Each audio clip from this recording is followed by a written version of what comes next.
So I think that this march from the mountain to the sea, which we bought from Gandhi, is an opportunity for town by town to actually get a delegation. And we're going to the city where the only elected government in the United States was violently overthrown by white supremacy mob. And we want to lift up that truth and say no more. It's not going to happen anymore. That's related to putting right people in office. It's related to accountability. Mm-hmm. What is the value of putting somebody in office and somebody else is in their ear? All of that is an opportunity to teach as we walk from city to city to city. That was the idea. And in some sense, to use it as an occasion to not only walk toward each other, but to work with each other, mm-hmm. believe with each other, build something with each other, hold commitments that will endure beyond the election with each other. And we think that that's the greatest contribution that we can make as an act of love.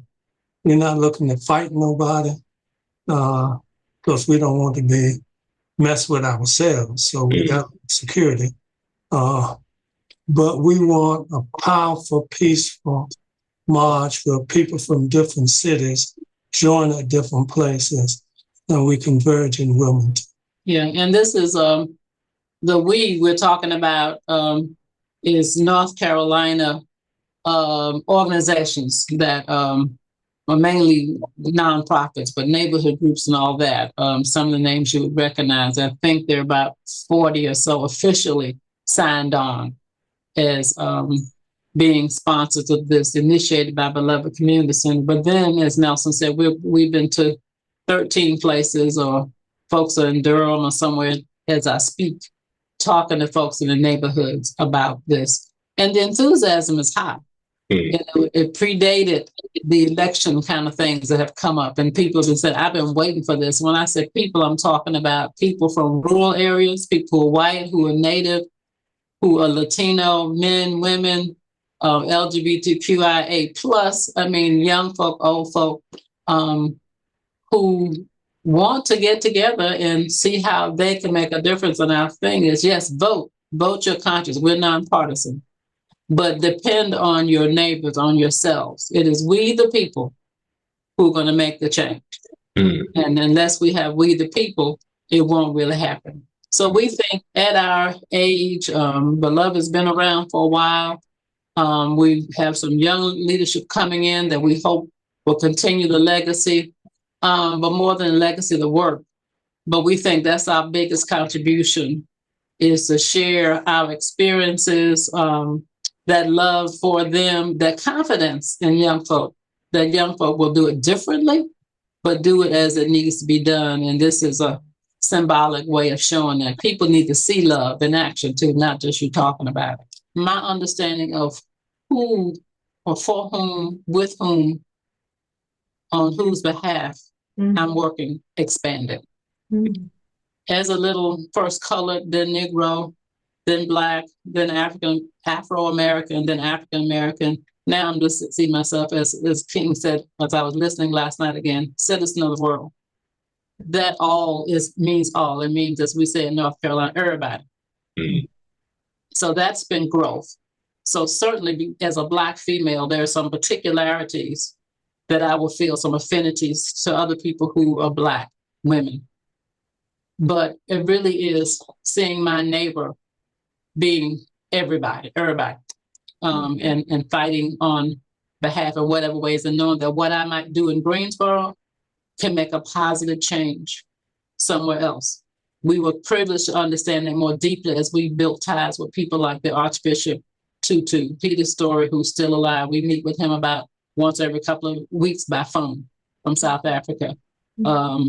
Building those ties of unity and knowing that there are people all over the world seeking to build beloved community revolutionary love in thousands of different kinds of ways, but it's all being sown into the universe. So the moral arc really does bend that way. But we've got to claim that truth as opposed to relying on those lies that it's horrible and there's not enough and we got to get rid of immigrants who are taking away jobs, all the lies that are being told out here, and realize the truth that we're all connected.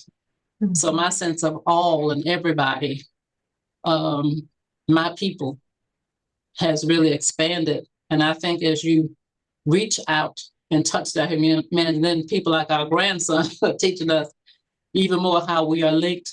And our Native brothers and sisters have taught us this too, linked to the earth that sustains us and the wind and all that. So it's just this sense that all is life. And many of our children are learning that. And I think will be more and more respectful of this thing called life and grow it into all the possibilities. So those are the two things. Timing, as I said, there are spurts. I think we're about to get into a spurt right now, but we got to be prepared and understand what hope that really affords us. It's not just for me to get a bigger house or something. It's about humanity and that love growing. That's how these moments come, and then telling the story so that we don't fall backwards during harsher times. And Joyce, could I just add, on this long march, the idea is that we want to facilitate people walking toward each other. Yes. From the mountains in Colorado to Asheville to the various towns.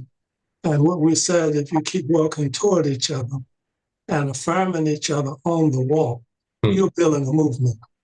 You're building a connective tissue between the various beautiful pieces of the diversity of humanity, which is what you're trying to get people to see. And so that was at the base of what we were doing.